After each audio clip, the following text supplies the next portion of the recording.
Estou aqui com o professor Justino, graduado em História, especialista em Educação Básica, mestre em Educação pela Universidade Federal de Uberlândia e doutor em Educação pela Universidade de Brasília.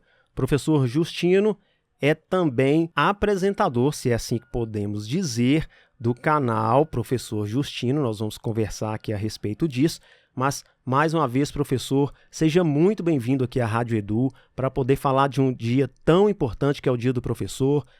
Pessoas que não sabem como é que se deu esse dia. Muito obrigado mais uma vez, professor. Seja bem-vindo. Saudações a todos e a todas. Obrigado, Renato, aí, pelo convite, por estarmos nesse momento. Fala esse tanto de título aí, eu acho que eu sou até importante. Esse tanto de negócio. E de todos esses títulos aí, o que eu mais gostei foi do apresentador do meu canal, que eu tenho muito carinho pelo trabalho que a gente faz lá e por todos que acompanham. Porque eu acredito que conhecimento é isso, né? Nós distribuirmos, compartilharmos, aprendermos em conjunto e em comunhão. É um prazer estar aqui na Rádio Edu, nesse projeto, junto com outro professor, porque convite de professor a gente não nega nunca. É isso. Obrigado, professor.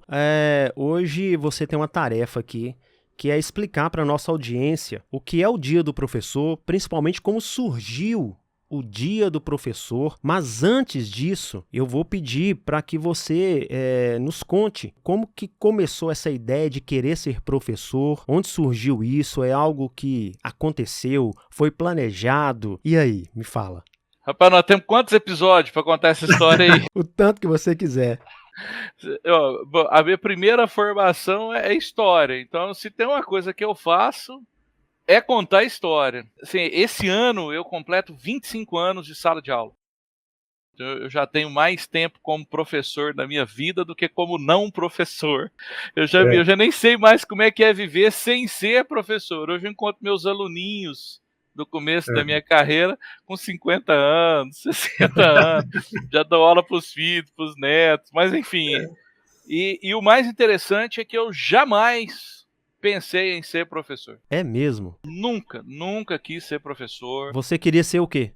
Engenheiro eletricista. Eu nunca tive dúvidas. Desde que eu nasci, eu acho que com 5, 6 anos de idade, se você me perguntasse o que você vai querer ser, engenheiro eletricista. Mas por alguma influência? Então, eu brinco assim com os meus colegas que eu tive a infância mais feliz do mundo, né? O meu pai era dono de fliperama e de um parque de diversão. Então Nossa. eu crescia... Eu tive a infância perfeita e pode acreditar, era mesmo. Eu estava o dia inteiro no fliperama, no parque, pista de patinação, carrinho de bate-bate. Foi linda a minha infância. Meu pai tinha a 4ª série primária e ele aprendeu a dar manutenção nas máquinas sozinho. Ele consertava as próprias máquinas dele sozinho. Era muito caro, né? Isso na década de 80, início da década de 90. E eu, desde 4, 5 anos, sempre andei com meu pai. Para onde ele ia, me levava. E eu achava aquilo absolutamente maravilhoso. Com 9 anos de idade, meu presente foi uma caixa de ferramenta com ferro de solda. E eu ia trabalhar com ele, soldar, consertar circuito. Com 10, minha mãe queria matar, né? Como é que você dá isso aí? Isso aí queima, é choque. Com 12 anos já estava tomando choque de 110, 220, achando legal. Então a minha vida era essa. Eu queria fazer engenharia elétrica. Ser engenheiro eletricista, ensino fundamental, ensino médio, vou ser engenheiro. Terminou o 3º ano, eu falei, vou ser engenheiro. Prestei vestibular na Universidade Federal de Uberlândia para engenharia elétrica, passei, entrei, e aí eu falei assim, meu Deus, o mundo é assim? Porque até então eu vinha naquela preparação bem tradicional, né? Toda para passar no vestibular, é federal, e eu passei. Quando eu cheguei lá, eu descobri o que era DA, DCE, tem tudo greve, tudo sem imaginar. Eu entrei nessas coisas tudo. E a engenharia foi ficando em segundo plano. Eu fui mudando. E aí, com alguns amigos meus da engenharia elétrica, num belo dia, que moravam em um bairro bem pobre de Uberlândia, mas que tinham, por diversas oportunidades, conseguido ingressar numa universidade federal, eu entro em 1998. A Universidade Federal era algo inatingível para muita gente. E aí eu ingresso, conheço esses amigos lá dentro da engenharia, que tinham ganhado bolsa, tinham enfim, conseguiram furar o bloqueio e estavam numa universidade federal. E um belo dia, a gente conversando, eles falam assim, nossa, tem muitos colegas lá do nosso bairro que não têm a oportunidade de estar aqui, e a gente queria ajudá-los a estar aqui na universidade. Estava pensando em dar uma aula particular para eles, de matemática, física, química. Aí eram 2, 3 amigos, aí um falou assim, não, eu ajudo. Aí na roda de conversa, um colega falou assim, não, eu também ajudo. Não, eu também quero ajudar. Aí um mais doido que os outros falou assim, ué, vamos abrir uma escola? Eita. Do nada, assim. E aí nós falamos, vamos abrir uma escola. Isso com quantos anos? 18 anos. Ah, já maduros, né?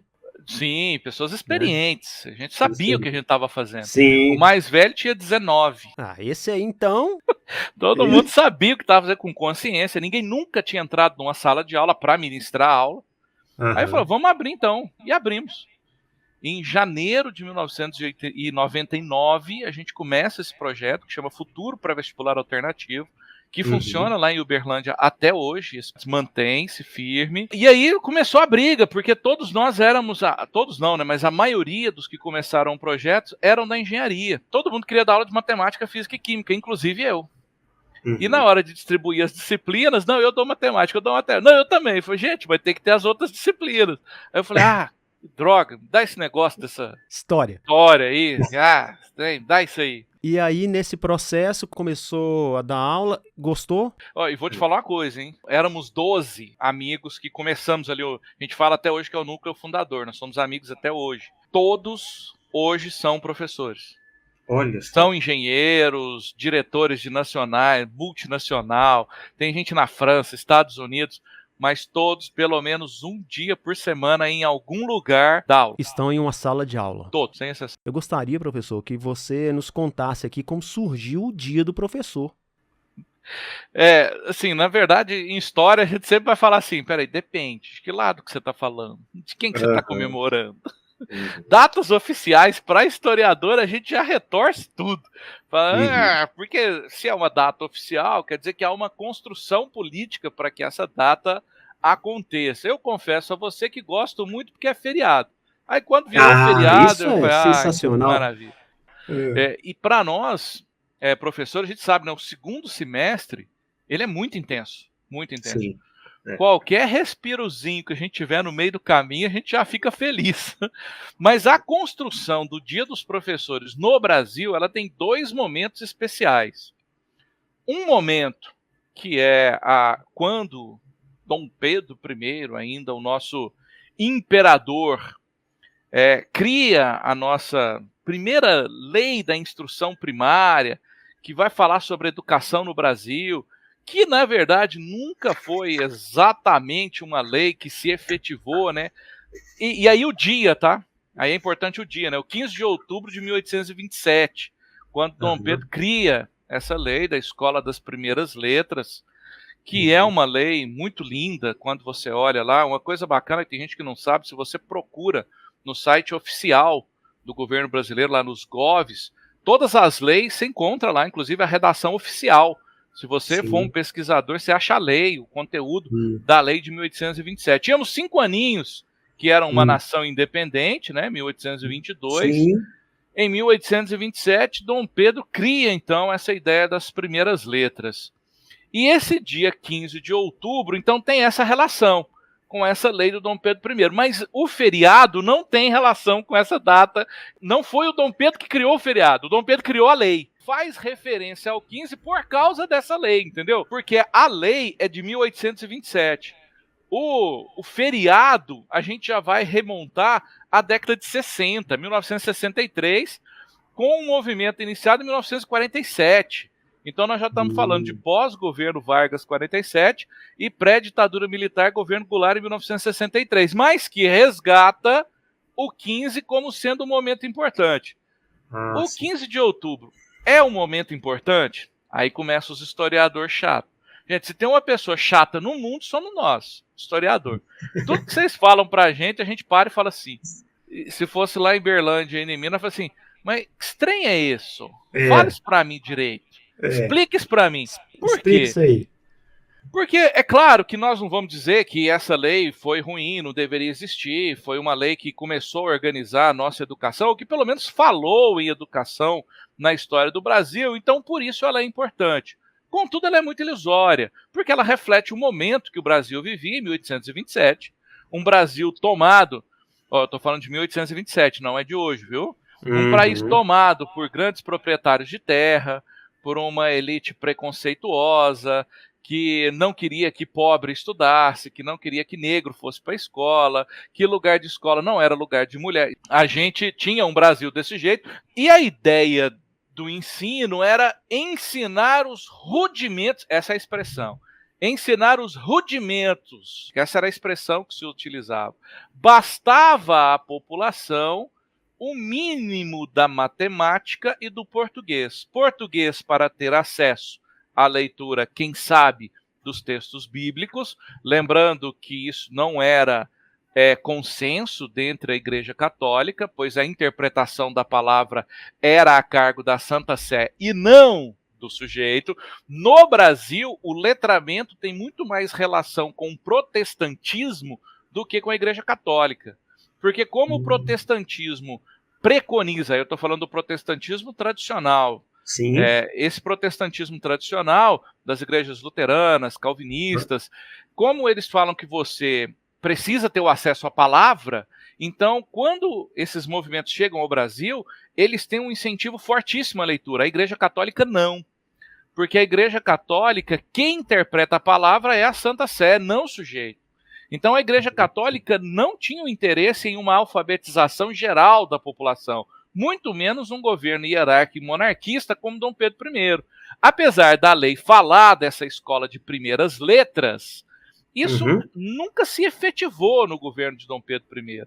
Sequer uma educação para negros, para povos originários, isso nem se pensava, né? Ou como se falava, né, povos originários, a gente está falando hoje, né? Os termos da época eram bem pejorativos, né? Educação para mulheres é um outro debate, né? Que a gente tem que firmar até os dias de hoje. Em teoria, mulheres poderiam frequentar a escola, o que não era uma regra. Inclusive porque as escolas eram poucas, em poucos lugares, e quem conseguia se deslocar até esses espaços? E as mulheres, entendia-se que elas deveriam se ocupar das coisas do lar, enquanto ao homem cabia o mundo público, e a escola é o mundo público.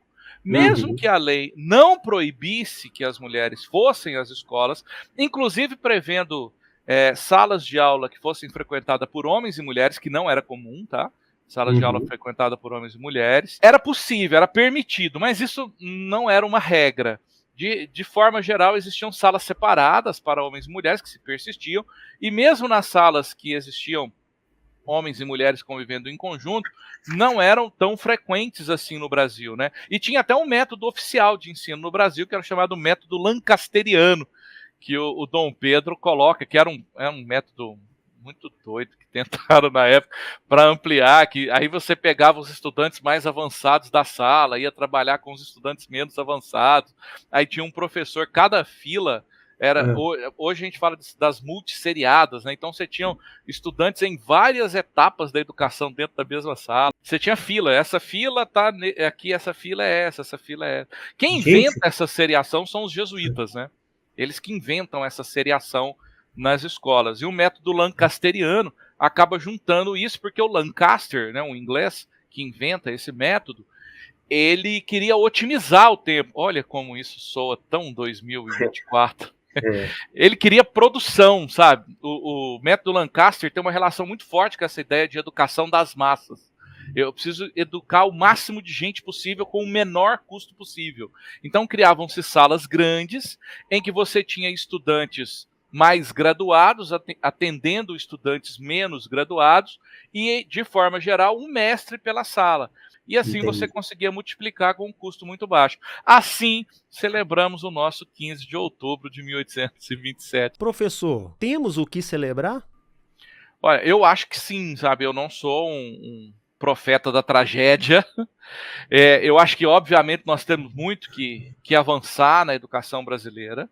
Temos muito o que conquistar e é uma luta diária e cotidiana para podermos caminhar. Não temos o cumprimento do piso salarial no Brasil, nossos professores ainda ganham muito mal, a carreira docente não é pautada por um reconhecimento social, as licenciaturas estão cada dia com menos estudantes. Isso é uma verdade hoje para o Brasil. Agora, já foi pior? Já foi pior. Já foi pior. Não quer dizer que está bom, mas já foi pior. Por exemplo, hoje nós podemos falar que o acesso à educação brasileira melhorou. Ah, mas a educação está ruim. Beleza, mas o acesso já melhorou. O ensino médio já é uma realidade para muito mais brasileiros. Sim. O ensino fundamental 1 e 2 já é um acesso real para muitos brasileiros e brasileiras, coisa que não acontecia. Só que isso traz muito desafio. Não sei se você já ouviu aquela expressão assim, mas antigamente era bem melhor. Ixi, mas já ouvi demais. Os estudantes de antes, mas eles estudavam muito. Os de hoje não querem. Sala de professor é o Muro das Lamentações lá em Jerusalém ou o Armagedon, a guerra do bem e do mal. Mas eu não aguento. Quem está nos ouvindo neste momento sabe exatamente, porque muito provavelmente quem está nos ouvindo aqui é um professor e uma professora. Ele sabe o que nós estamos falando, né, professor? Mas eu não dou conta. Mas o fulaninho de não sei aonde, o Joãozinho, a Maria, eu passei a tarefa, ele não fez. Assim, eu ouço tudo com muita atenção, né? Eu dirijo escolas desde que eu tinha 20 anos de idade, então eu conheço bem essas lamentações e as faço, tá? Também, todos os dias. Porque é do mesmo jeito que quando a gente senta na sala de aula... Até porque você não quer ser visto como aquele que não pertence à classe, ao grupo, né? Não, e a gente assume o papel, né? Assume, já viu quando a gente vai assistir aula, a gente já vai pro fundão, conversa, faz bagunça, pega o celular. Aí a gente senta na sala do professor também, a gente já reclama. A coordenação falando o sexto ano, ou não é? O sexto ano, pô, né? Me ajuda aqui. Prestar atenção. Então isso não muda. Só que o que eu tenho para dizer aos meus companheiros e companheiras é o seguinte, gente, provavelmente não, vou lhe dar certeza. Se você fosse numa sala de aula, vamos supor que lá em 16 de outubro de 1827 abriu a primeira escola no Brasil, que não é verdade. Mas já tínhamos, né, escolas ligadas aos jesuítas, mas abriu uma escola. Se você fosse à sala dos professores, você ouviria as mesmas reclamações.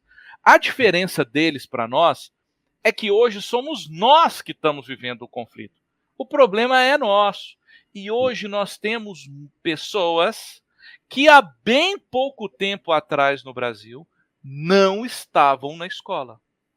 Pouquíssimas pessoas iam para a escola. A gente não lembra, mas nós não tínhamos dinheiro para comprar livro didático. Livro didático é caríssimo. Sim. Uniforme é caríssimo. Você chegava na escola, a escola dizia, tá aqui a lista. Seu pai e sua mãe não tinham dinheiro para comprar, você não ia para a escola. Então você era excluído na porta. Sim. E quando tentava ir, de repente a criança ficava naquela situação de que ela não conseguia acompanhar. Os colegas às vezes tinham lá um livro, mas o professor falava e ela ficava só ouvindo. Imagina, já é difícil aprender de diversas maneiras. Só ouvindo limitaria demais. E aí, enfim, é evasão escolar, né? Que é outra temática, outro assunto, mas sem dúvida, já melhorou bastante. Temos muito a melhorar, mas já melhorou bastante. Muita gente que não estava na escola, hoje está na escola. Agora, os desafios são maiores. Hoje eu vou ter que lidar com um estudante que tem muita dificuldade. Cara, se eu não quiser enfrentar essa dificuldade, eu não posso ser professor. Sim. Professor que não gosta de estudante, não pode ser professor. Professor, no Brasil, quantos professores atualmente enfrentam essa dificuldade? A minha pergunta é basicamente, somos quantos professores hoje no Brasil? Você tem esse número? Algo aproximado? Não tem essa noção estatística de professor. Não. Eu vou pegar e vou colocar na descrição o que seja. Mas o que eu posso te falar com toda certeza é que o número de formação de professores vem caindo, especialmente nos cursos presenciais, e aí eu não faço um juízo de valor, tá? Até porque eu trabalho com o mundo digital e o meu canal é um canal para professores, eu tenho especialmente professores que trabalham comigo no mundo online, porque eu vejo que cada vez mais a atração da carreira docente vem caindo. E nós vamos enfrentar rapidamente, e já enfrentamos hoje, uma falta de profissional. Isso é verdade. Você tem uma falta de profissionais. E profissionais que escolhem a docência, menos ainda. Pergunta em faça esse desafio aos nossos ouvintes. Chega na sua sala de aula de ensino fundamental e pergunta quem quer ser professor ou professora. A resposta é tranquila. Se tiver um que levantou é porque o pai brigou com ele. Falou, quem perguntar, você responde isso. Ele já saiu instruído de casa, né? Ameaçado, eu diria. Né? Professor, nós vamos terminar esse primeiro bloco aqui e eu vou voltar ao próximo bloco fazendo um questionamento mais de sala de aula para quem está nos ouvindo. Eu acho que o senhor vai nos ajudar muito nesse dia do professor. Vamos lá.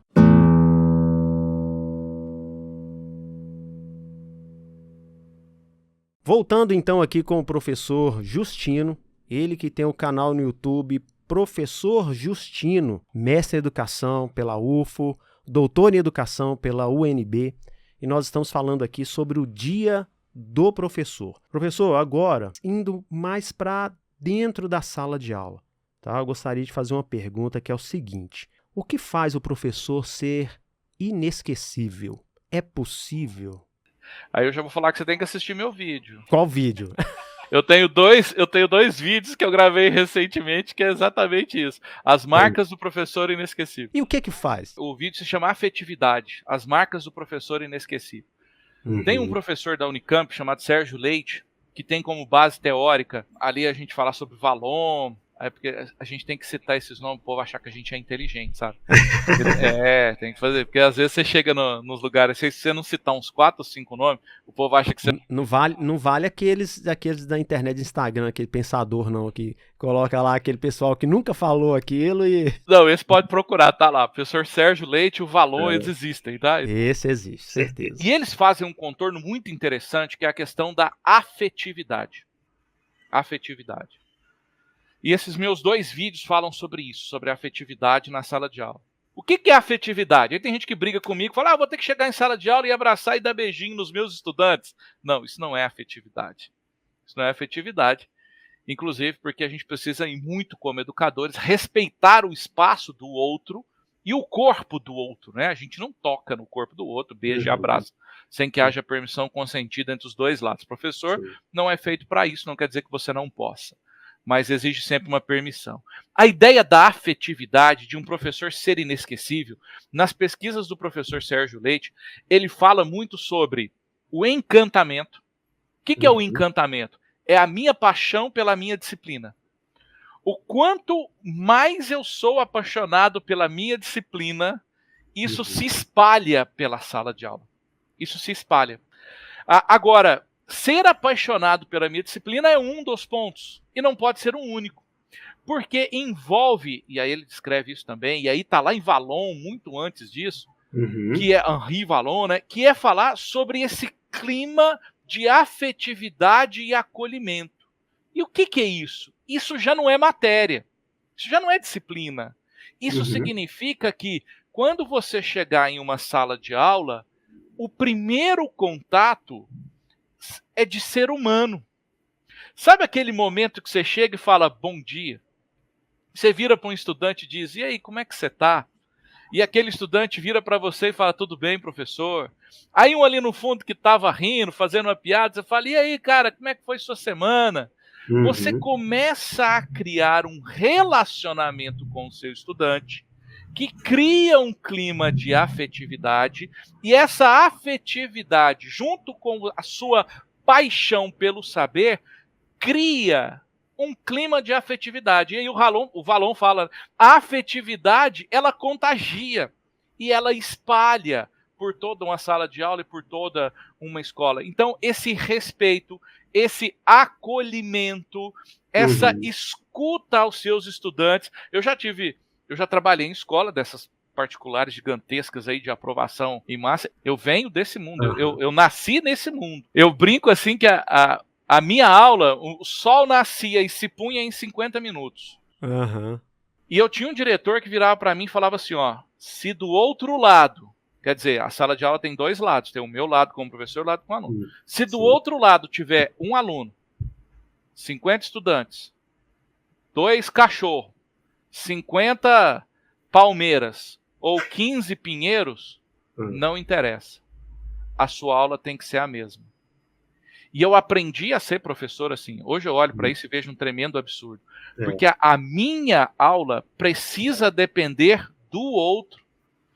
E se construir com o outro. E às vezes a gente tem muita dificuldade disso no dia a dia. Porque você vira e fala assim, mas como que eu vou fazer isso com uma sala de 50 estudantes? Gente, dá um bom dia. Dá um bom dia. Pergunta como é que vocês estão.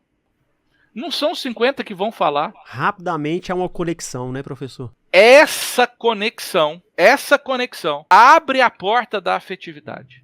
E essa afetividade permite a relação ensino-aprendizagem. Eu vou fazer um trabalho de campo e vou levar os meus alunos, nós estamos aqui em Goiânia, vou trazer aqui perto de casa no Museu Pedro Ludovico.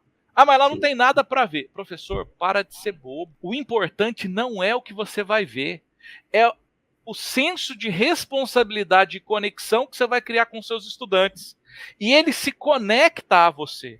Quando esse estudante se conecta a você, eu te garanto,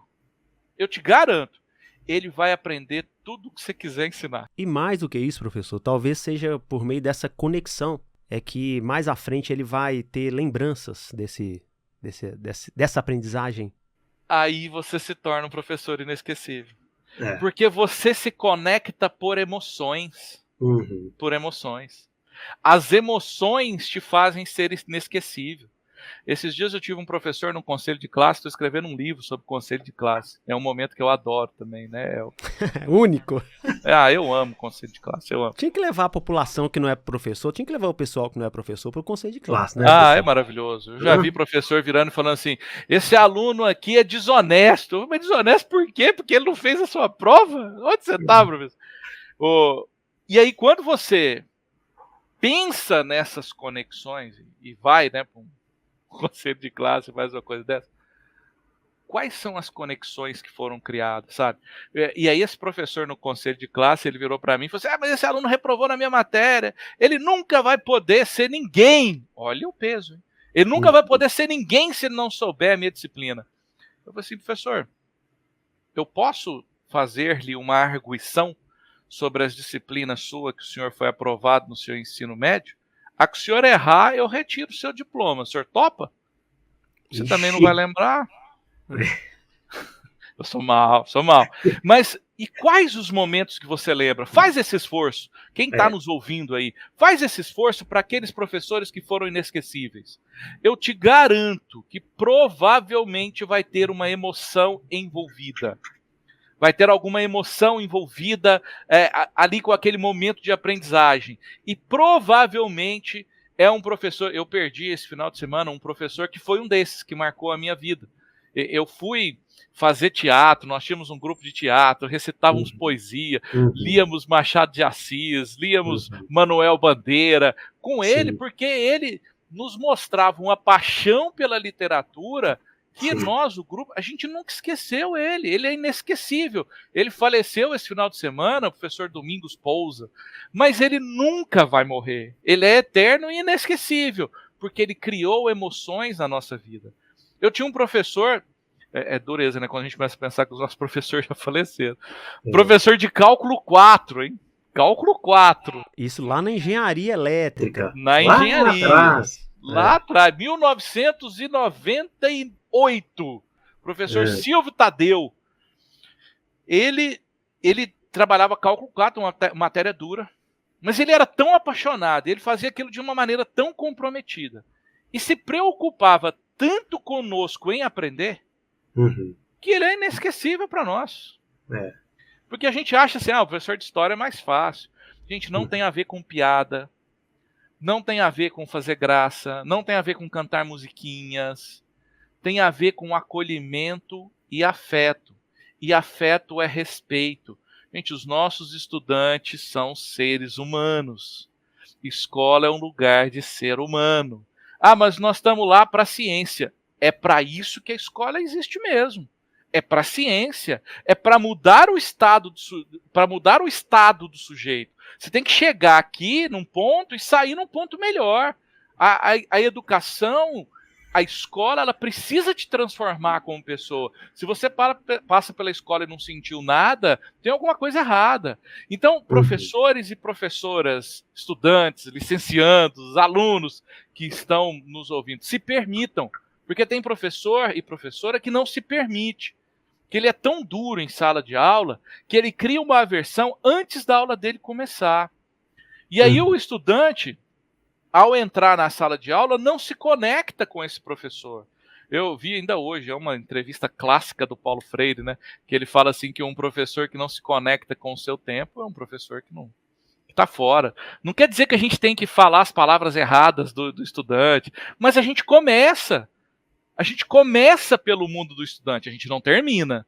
Vamos usar a palavrinha do Valona, é a afetividade. Uma afetividade. A afetividade. E esse clima afetivo se traduz em respeito, esse clima afetivo se traduz em produção científica, esse clima afetivo se traduz em conhecimentos matemáticos, físicos, históricos.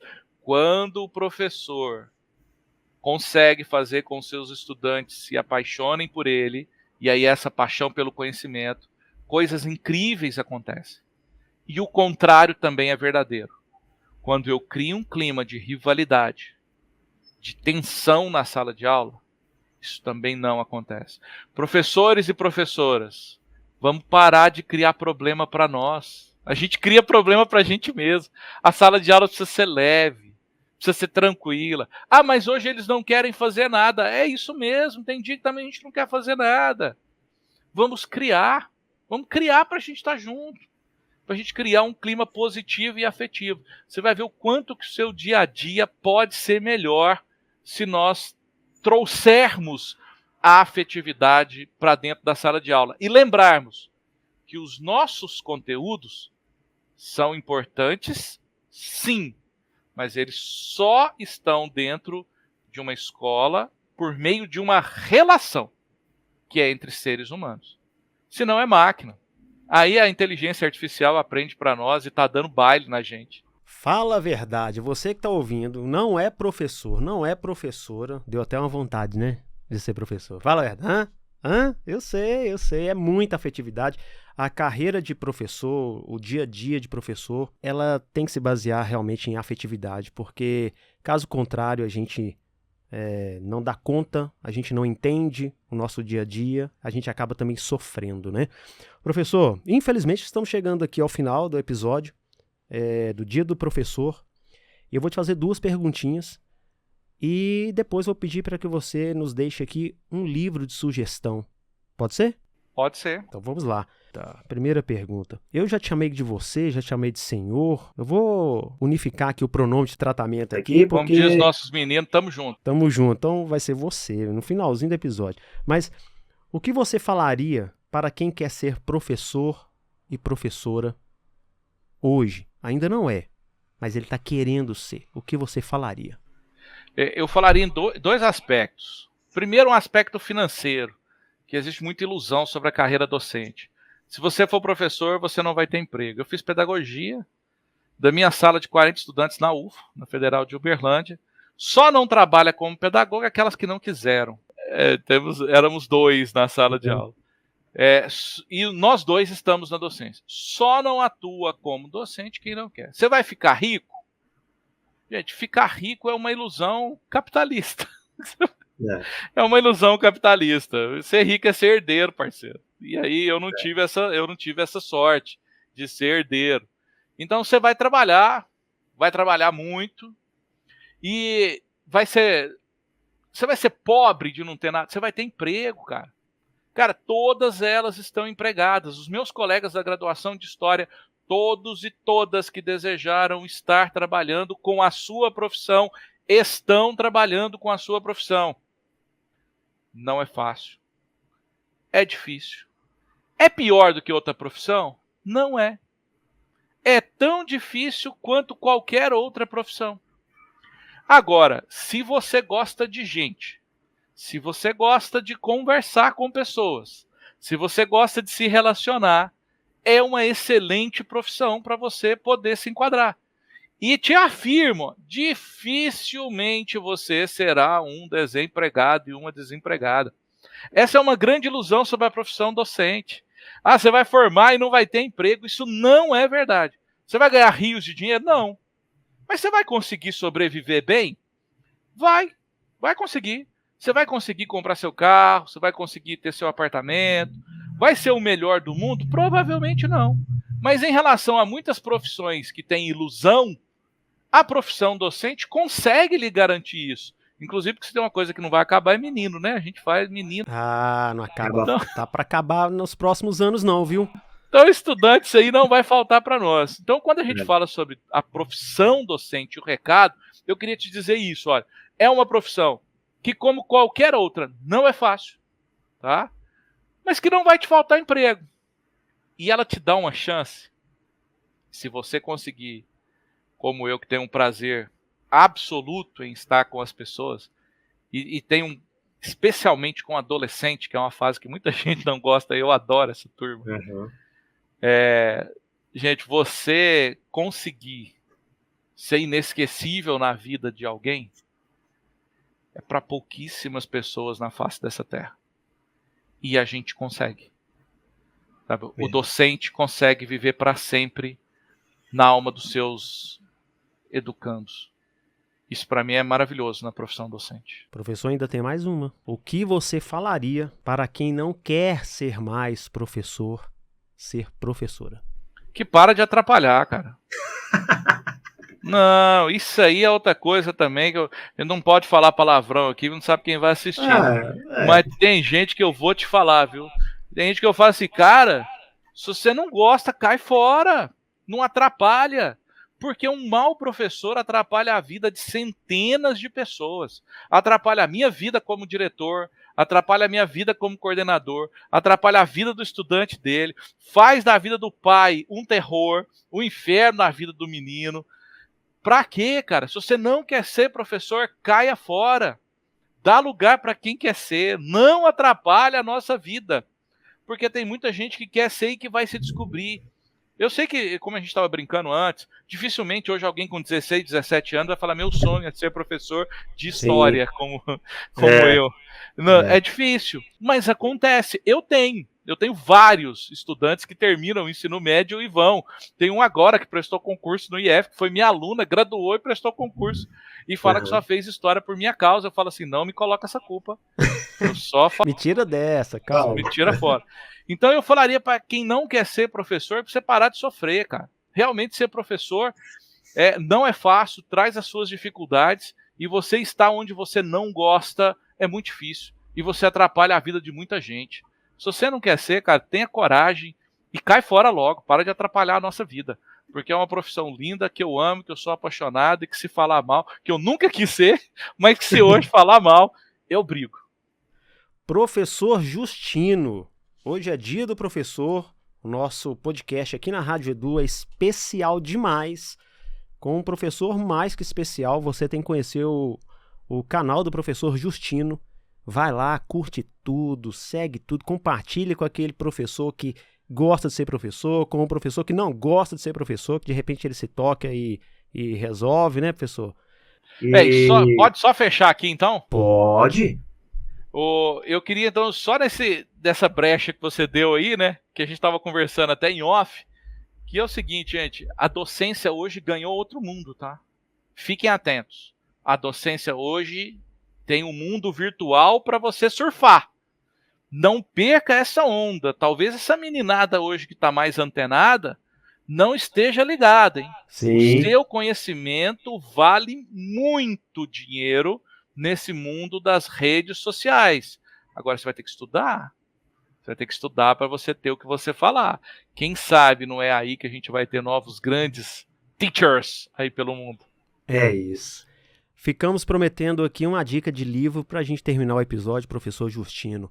Qual livro você deixaria aqui? Eu queria indicar um livro aqui organizado por alguns amigos aqui do Instituto Federal Goiano, do campus Hidrolândia, que fala sobre a formação integrada em pauta, experiências de integração no ensino médio técnico integrado, né? Que é o que nós fazemos, principalmente nosso DNA dos institutos federais, é justamente o ensino técnico integrado, e aqui eles relatam algumas experiências organizadas aí pelo meu parceiro e xará, né, Justino, mas meu primeiro nome é Rogério, né? Rogério Chaves, que hoje é o diretor-geral do campus Hidrolândia, que organizou esse livro.